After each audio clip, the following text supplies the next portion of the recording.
Today I'm going to talk about two stories from kind of our history, and they're funny stories, they're sad stories, they're crazy stories, they're interesting. So the first one is about how I had to fire our top performing salesperson, and the second one involves a fat cat drinking beer, which I'll explain further. So the first story is we'd been about, I'd say around 18 months into the business, just getting started in a really scrappy office space in San Francisco. We had we didn't even have money for sofas, so we made sofas out of used cubes. We went around with hammers and kind of knocked everything down, and it was a pretty scrappy environment. We were just getting started. We had about at that point in time 3 salespeople, and one of them was phenomenal. The guy was a rock star. He'd get on the phone, he'd close deals left and right. But the thing was, there was something that was a little bit off, and I think that was where we started to get a sense for that a little bit more and more over time. You'd just get frustrated, get upset.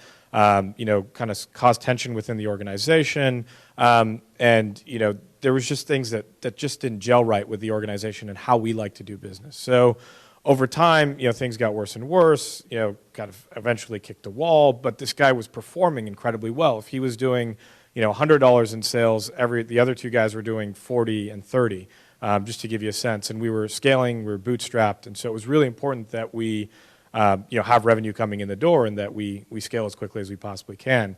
So I'm sitting here and we're in a place where we have, really rock star salesperson who just isn't a fit with the organization, just isn't aligned with the values of and the culture of what we're trying to build. And also, frankly, was large and aggressive and sometimes could be really mean. And so I had to make the very challenging decision to let him go. And to be very honest and transparent with you guys, I was actually legitimately concerned for my physical safety during that process, during that conversation. It was wild, but ultimately, decided to have that discussion, and it wasn't an easy one. And there was a fear about, well, we're going to lose all this revenue, all of our clients aren't going to be happy, and all this stuff is going to go down. And so we ultimately had the discussion. It was actually very congenial, almost a sad conversation, not an angry one, which was not what I expected.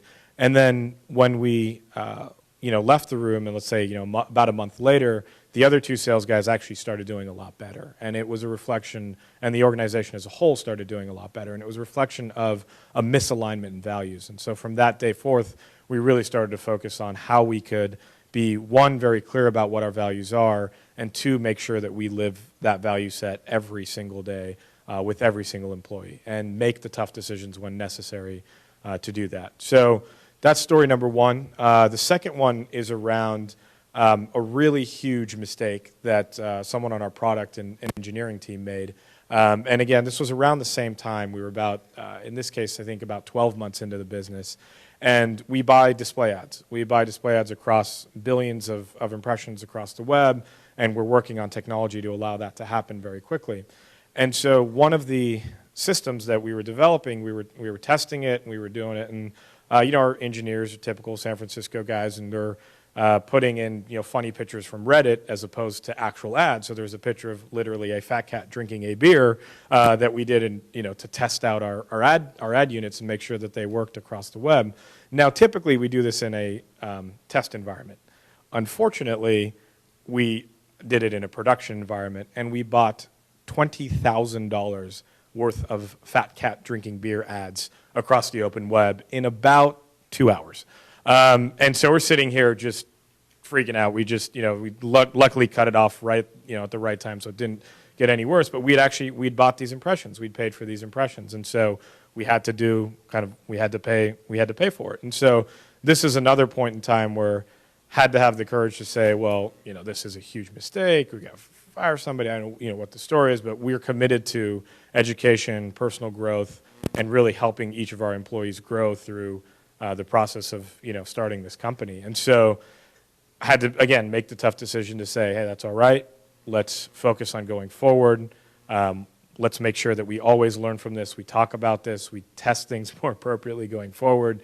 And that became a really important story in the culture of our organization, which was, hey, even if you make mistakes, let's fail fast, let's move forward, and let's definitely learn the lesson that we needed to learn from that experience. So that was another situation that I felt was really important, where we could have gone down one path, but had to go down, I think, the right one in the long run. And that's been helpful as we continue to tell that story within the organization.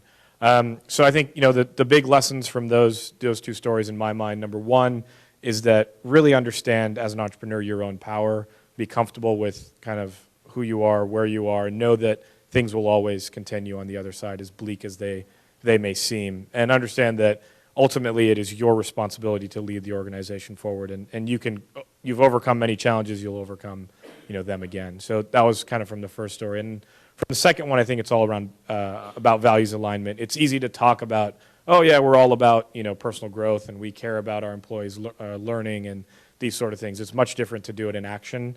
And when you can do it in action, even if it is challenging, then it creates a great story that you can tell internally. It really aligns folks with the culture and values that you're trying to build, and that's the most important thing. So, talk is talk, but you've got to walk the walk when it comes to the values and how you live your business. So, two quick stories. Thank you guys for listening. Appreciate it.